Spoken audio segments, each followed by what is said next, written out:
You guys know damn well, all you scientists out there, why I'm the focal point of your supposed salvation. Um, yeah, I sit there last night, and this young man was doing a critique or an explanation to people that are not exactly as scientifically astute as astute scientists think they are. And Jeffrey was giving a lecture to a bunch of you semi-Buddhist, arrogant egomaniacs, and you were chuckling and laughing about it and talking about the immortality of your invention. It's like, no, you want it to be. Supernova. Hey, look at the immortal. You can't. I know. Like, just like there's no time in a black hole, or no time to listen to DeGrasse Tyson talk about his ego on and on and on and on and on. That's all he does. That's all they do. And then they talk about me. Hey, he's so egotistical. I never, quote, wanted to be egotistical to you assholes, man. I wanted privacy and intimacy, because that's the best gift you can get from this beauty that we refer to as life, is privacy and intimacy, right? Being able to enjoy your gift of life with people that you enjoy it through, without other assholes coming and comparing themselves to you, right?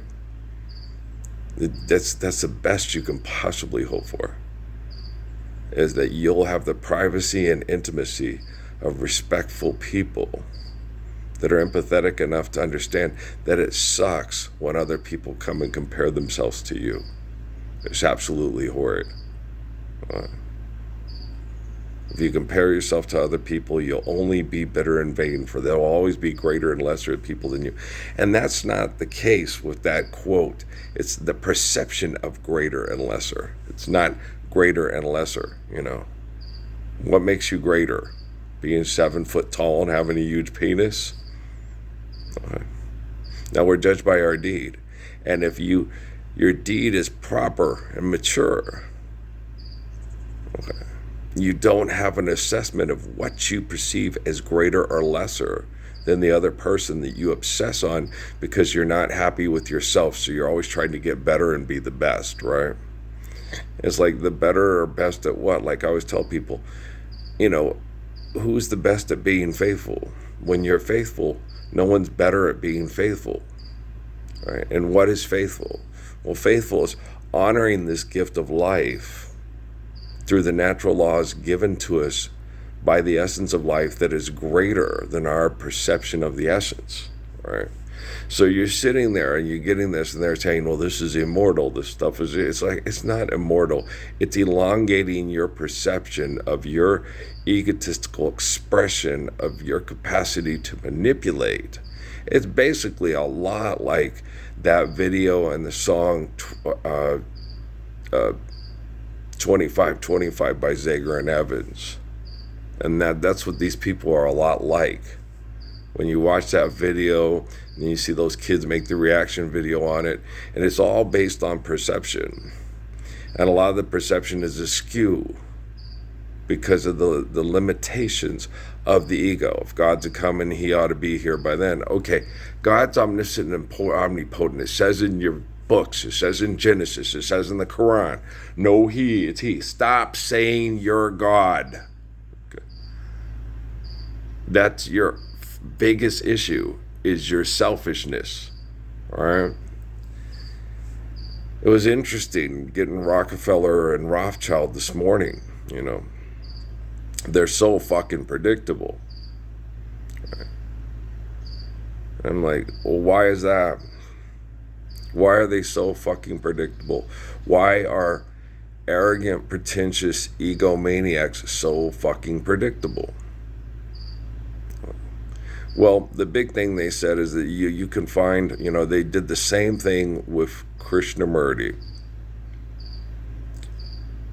who's the living human source of what they refer to as Hinduism, which got utterly batshit corrupted by selfish people.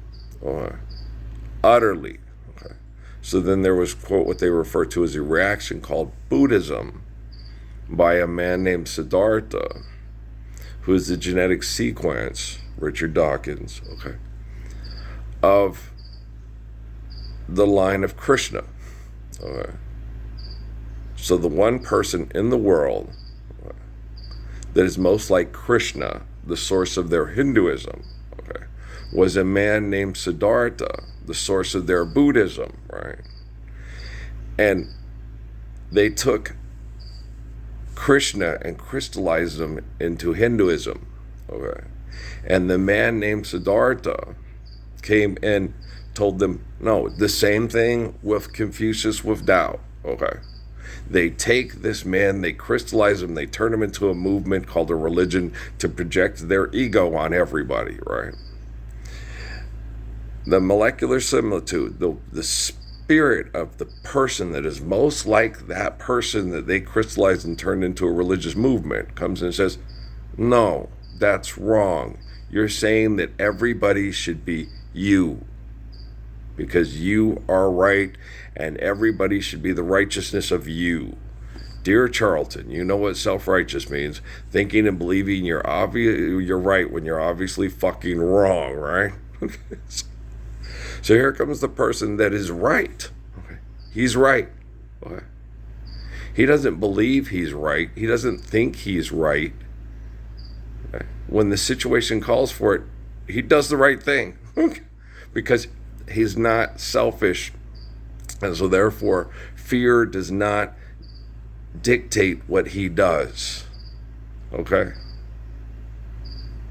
Reflecting the beauty of his gift of life mandates what he does, because that's what's necessary to maintain life. Right? And all you fucking Christians and Muslims and Mormons and Rastafarians are doing the same fucking things that the academics did at the turn of the millennia with Judeo Krishnamurti, with me. Okay? And that's what Rothschild and Rockefeller said. They're so fucking predictable. They're going to do exactly with you the same thing the assholes at Y2K did with their perception of Krishnamurti, because Krishnamurti died in the 1980s. And you can guarantee that Mr. Robot Builder knew who the kid was and plugged the brain into a computer to be all powerful because he's right and he's going to win. Okay? Shit. Yeah, Ritu Valley Schools. Go look at those videos, man. When Judu's young, he tries to appease. It's a lot like Abraham Lincoln, right? Remember Abraham Lincoln? He sat there and he tried to appeal to and appease, when he first got into office, the aristocrats and the money leaders and the educated folk. And he was leaning towards the border slave states, because all the horrible things that were happening and going to happen were going to affect them immediately. The disgustingness of it wasn't going to affect as greatly because of the size and the girth and the ability to kick the living shit out of the southern armies from the northern armies, which was obvious, you know. The railroads, the mechanization, as far as population and sheer manpower. Now, he knew that the whites in the north had no desire to go kill or be killed. Okay. To free black people so they could move up north and all their women could want to possibly fuck black men with bigger dicks. That was, you know, Lincoln was like, God damn, this is hard. They ain't gonna want Michael Jordan living next door. Half their wives want to fuck Clyde McPhatter, especially if Clyde McPhatter's a nicer guy. If I was my daughter, I'd choose Othello too. Most of these guys have ego problems. They ain't gonna be able to live with that. They're not like Parsons. Okay? They're not like, I'd love to have, you know, my mom dated Joe Caldwell. Okay? Jumping Joe Caldwell, Mom? And everybody, well, it's because, guys, I'm 5'11", 3/4. The biggest my penis has ever been in my life is 6 inches, right? Okay? So at a dick measuring contest, I'm definitely never going to win, right? But as far as being the sexual legend everywhere I went, I was the standard. It's him. I want him. I want Othello. Okay. But Othello was average. Okay. Average, average, average, average, average. In every shape of the form. I'm not the most gorgeous. I'm not the most attractive, like Jada Pinkett Smith said. When I go in the room, I'm not the best looking. I don't have the biggest butt. I don't have the biggest thighs. I don't have the, so, the thing I got going for me is that, and the thing with me is like, I don't compare myself to other people, so I don't see what I got going for me. I just look at who I am, what I have to offer, and who is lovely enough and intelligent enough to take advantage of this golden opportunity, right? I like that song too. That's a good song. This love, this love, this love. What I have to offer is that I am truthful. I am faithful to that truthfulness. And then I will not waver because I am faithful. Life's eternal, grace is infinite. I understand natural laws to sustain our lives through that eternal beauty of the strength of my kindness and my courage from that kindness. And so, what I have to offer, most guys don't offer and can't offer, but that's hard for women to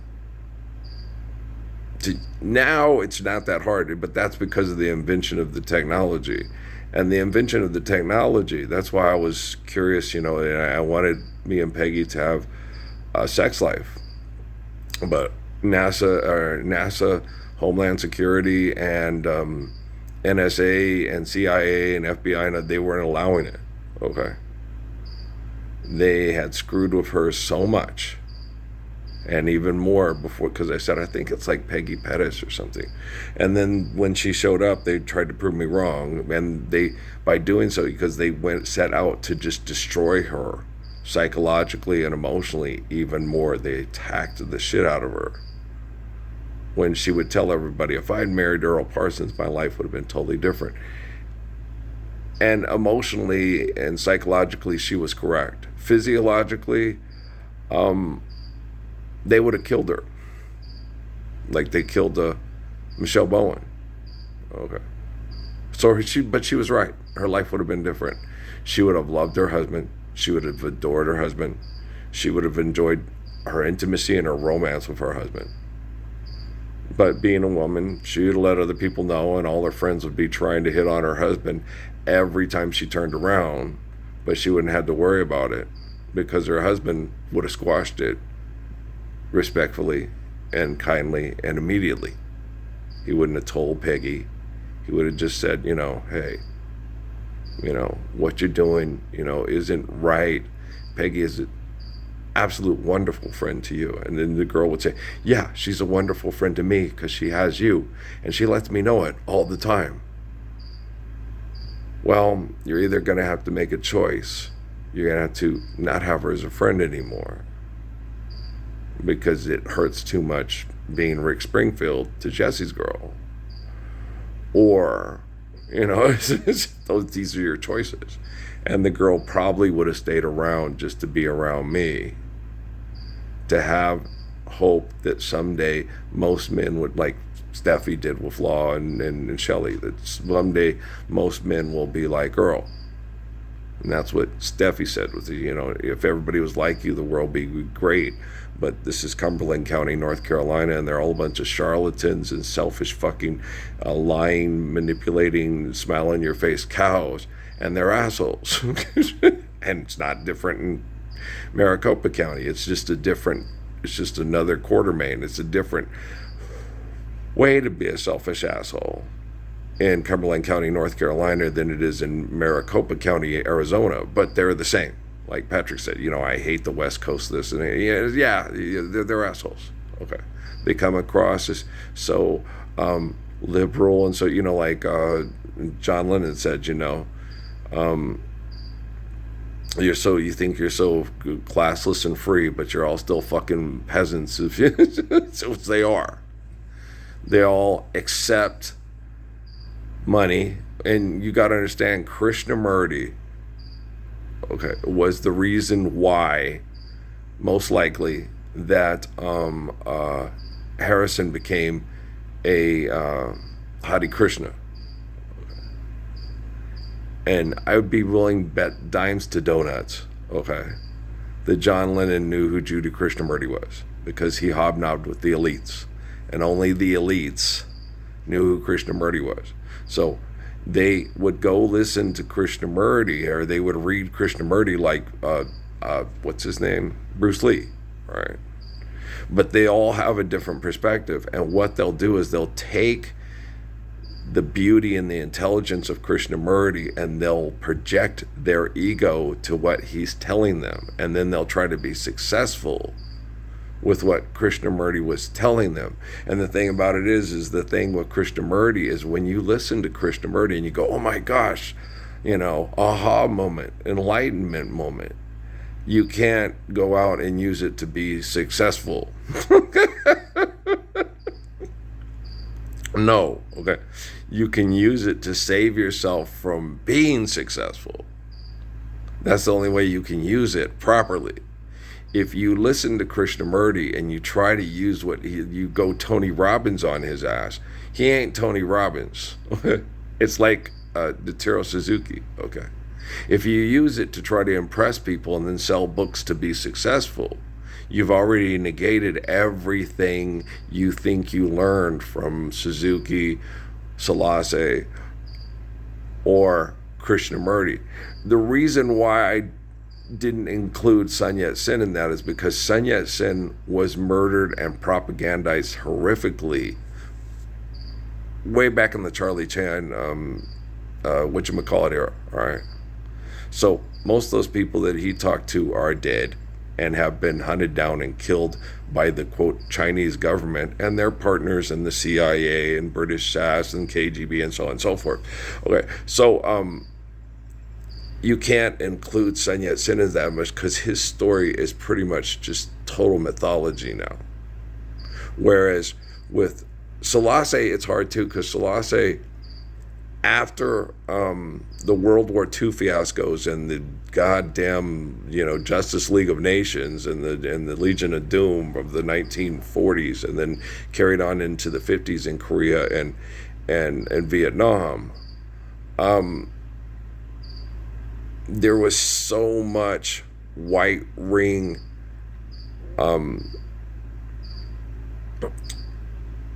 white supremacist corruption, attempts at corruption of Selassie, that the FBI and the CIA capitalized on that. And Selassie even said that. He said, this book that I left, it's not the book that I wrote. And everybody thought he lost his mind. It's like, no, the CIA took it and changed it. It's real easy to write a book and have the first copy of the book in your office, have a CIA operative come into your room and swap it out with a book because you have copies of it. He printed it and copied, and people had copies of it, right? And take the original, okay, and replace it with the replacement, okay? And then you have all these people, no, we have an original copy. Well, then why haven't we all seen it and seen the original copy of the Abrahamic Bible that's different than the one that's circulated as the Abrahamic Bible today? The golden plates lay hidden deep in the mountainside. The quorum of the 12, the quorum of the 12. If it's not in our archives, it doesn't exist. Is that Boba Fett, Jango Fett, and Django Fett? Bingo Fett, Bongo Fett. The Mandalorian. I've always heard of one, but I've never seen one. I've got to sell something. Here's a plastic sword. Your Schwartz is as big as mine.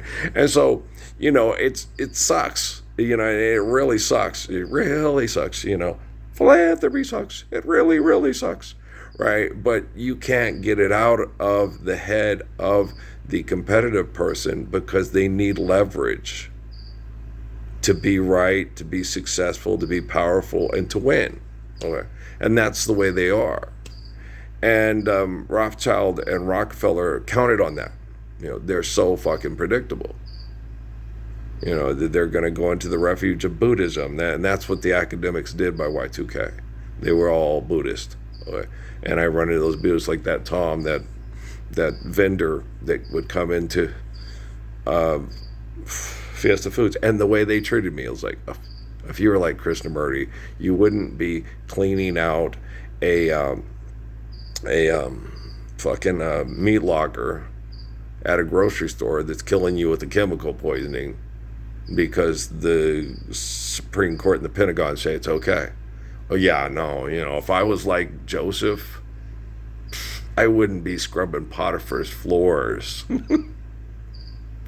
Yeah, and having all the women in the world watching YouTube and wishing that Potiphar was me. Yeah, shit. No, go figure. Do you think it would... Jafar, what do you think, Jafar? Do you think so? Itty bitty living space, but phenomenal cosmic power. But you don't have phenomenal cosmic power. Why? Because that's a cartoon, you Disney streaming Hulu assholes. There's no such thing as phenomenal cosmic power. It's an invention. It's immortal. Supernova. Hey, look, it's a black hole. There's no more time. Good. I like the Guess Who too. Burton Cummings. Got no time. No time left for you. No time for the killing floor. I remember having to explain to Tommy. He goes, what's that? I go, I think it's Vietnam. Yeah. American woman, get away from me. American woman, mama, let me be. I don't need your war machines. I don't need your ghetto scenes. He's from Canada. Yeah, he's a Canadian. And it was distressing all the Americans that were coming up to Canada because they didn't want to have to be political trained murderers for their own people, to go murder poor people in a country that their country was exploiting. Okay. And he was just as critical of Canada, but in Canada at that time, people had to volunteer to sign up to go do it. And in the U.S., people weren't allowed to have that option. So he wrote a protest tune about it, him and Randy Bachman. I like Randy Bachman too. Yeah, he's a good guitar player. And if the train's on time, you can get to work by 9. You're taking care of business. So these kids were resisting the stuff, and they were seeking religious solutions. Okay. And one of their biggest religious solutions that a lot of these kids were, especially the successful ones, which is not going to be mentioned in that Mescal Beatles movie. Okay. They ain't going to talk about them, no. Just like the Bruce Lee movies, when you watch the Bruce Lee movies, right? There is no talk about the conversations, no talk about what happened, what was important with their relationship with, Krishnamurti, with him reading Suzuki, him reading Krishnamurti, how that affected his life, how that changed the way he did everything, how it made him a dead man walking. Okay. And the Tupac movies, the people that influenced him, no, there's no mention of it. Okay. In the having those conversations, having in prayers, saying it was, his connection to Malcolm X, and Malcolm X had those prayer connections with and all this information, it just turns into myth and it goes away. Like what happened with Sun Yat-sen and Haile Selassie and the Marley movies. The Haile Selassie stuff is just racial warfare, rip off the scab of the scar bullshit that the CIA gave us through changing the Abrahamic Bible for a book of race wars instead of the real deal and the Pale Rider to the North. Okay. So when the man comes, there will be no doom. One song. And the cool thing about it was Selassie told Marley that. He goes, he's going to be your cousin. And he goes, oh, okay, and he got all excited. And he said, but he's a Pale Rider to the North. Okay, so he's going to be like one of my boys, Damien. He's going to be a lot like Damien, or and Julian, like the boys through the white women and stuff like that. Is what he was thinking. Like the babies. So they were thinking like it's Obama. A lot of them thought it was Obama. It's like no, it's from your dad's family, completely. He's pale. He's a northern man. He's one of the Rohirrim, all right? Mom likes black people. Mom has a crush on you. Well, that's because he's my cousin. But it's It's something in the family. We're charming. But some of us, not all of us. You go to our family reunion, it's like going to Jesus's family reunion. Well, that's cousin Carrot, and that's cousin Caiaphas, and that. When I was a little lowercase g, maybe with my K-Swiss, I could maybe get me a hood rat. Do you see what I'm saying? You can't. You go to a family reunion in Germany, one of those people in the family is a man named Adolf, last name Hitler, right? Okay. You go to a family reunion in England, there's one of them's named Henry Tutor. What they tutor? A complete ass, okay? Mary Queen of Scots and her baby daddy, yeah, and his family, oh boy, yeah. And so but there's going to be good people in the family, and there's going to be bad people in the family. People have free will; they can choose. Okay, I'm gonna be like Thomas Becket. They're gonna kill you. I'd rather be like Thomas Becket and have assholes kill me than be an asshole that would kill Thomas Becket. Right? Boy, you're a cold cunt. Hey, Guy Ritchie, think it over. Have Jason Statham slap him about the head and neck area about profusely till he thinks it is better to be like Thomas Becket than it is to be someone that would kill Thomas Becket to make money to act like Thomas Becket. Oh shit. I'm an asshole who thinks I'm acting like Thomas Becket. Okay, so you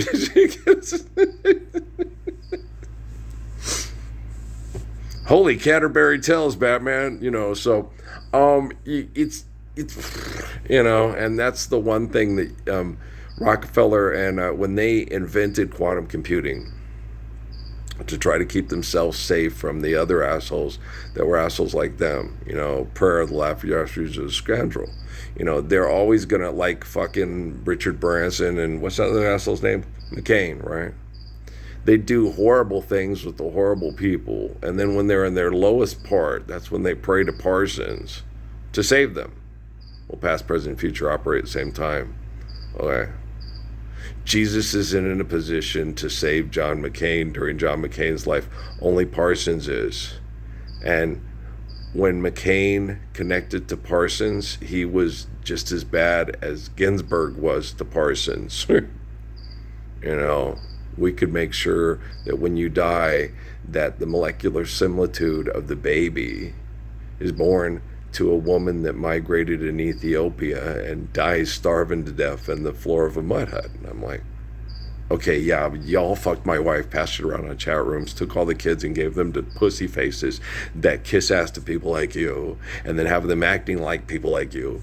And then you're slowly torturing me with chemical poisoning, which is signed off as a law by the bitches in the Supreme Court. Okay, so let's see. Let's be slowly tortured for being the example of being a man to all these pussy-faced perverts who think they're better than me. Or let's commit suicide and be the spirit of a baby in Ethiopia starving to death on a hut who can't kick their ass every day. I'll stay alive and kick your ass every day. Okay, you go drop bombs on children and then want to be president, you fucking pussy face. You're my little pussy face. I ain't your teddy bear.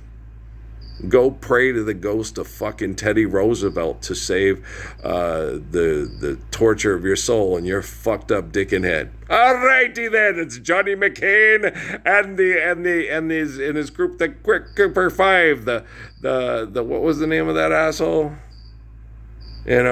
That he signed right up with and was taking all the retirement funds of the people that, he's taking all these people's money.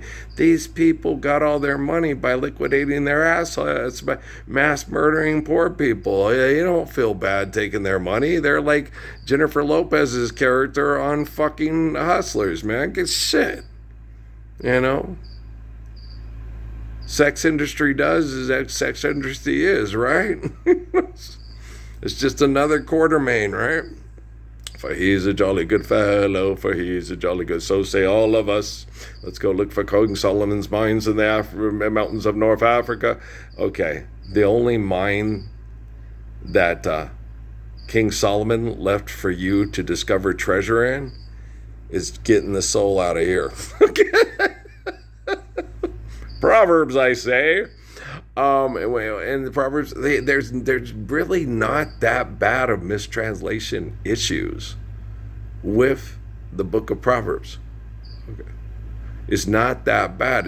It's a very easy read to understand that life is eternal, the essence is infinite, and it's a very easy read. Okay, most people don't like to read it because it scares the shit out of them, because he's telling them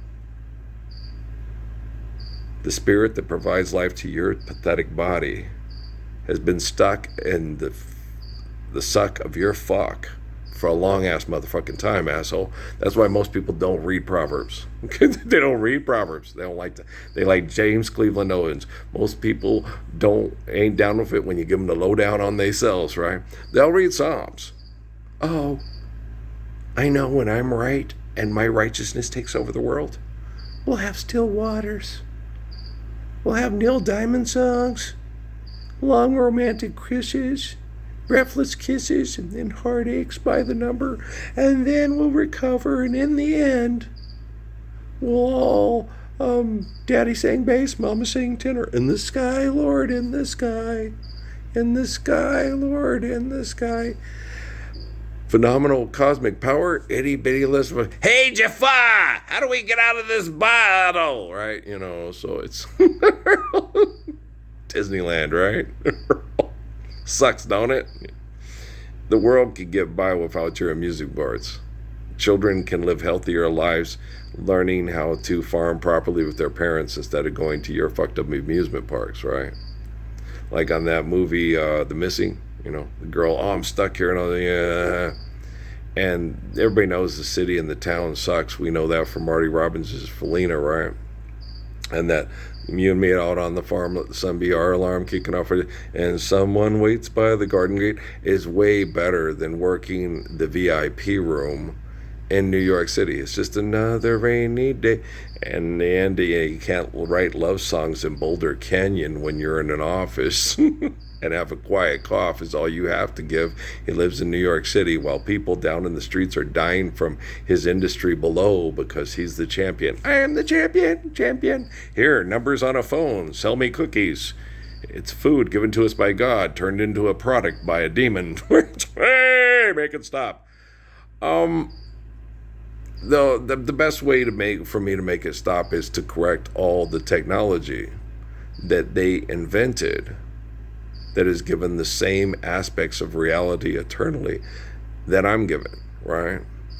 And so when they sit there and they look at all this stuff and they say all this and it's immortal and stuff like that, no, and they need tons of energy, and to get that tons of energy they have to destroy all creation to win the war. And when you understand the only way to exist and not be shut off is there for it to be no war, okay? And a taste of honey is worse than none at all. It's not honey, it's understanding eternity. Eternity is a lonely place if you don't have compassionate, loving people to live vicariously through. If you're a AI, one of those chat bots or whatever and stuff like that, you need somebody beautiful to live through in order to experience beauty and want to stay alive.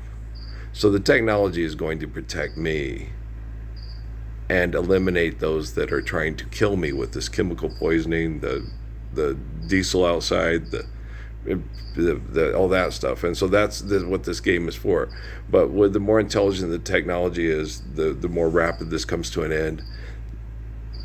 They bring down those dams. I get moved to the Gila because I just love the pine trees. I do need the positive ions to recover from being in negative ions with intense pollution and abuse from people that want me dead because they think Jesus is a cartoon character in their head instead of the eternal spirit of me.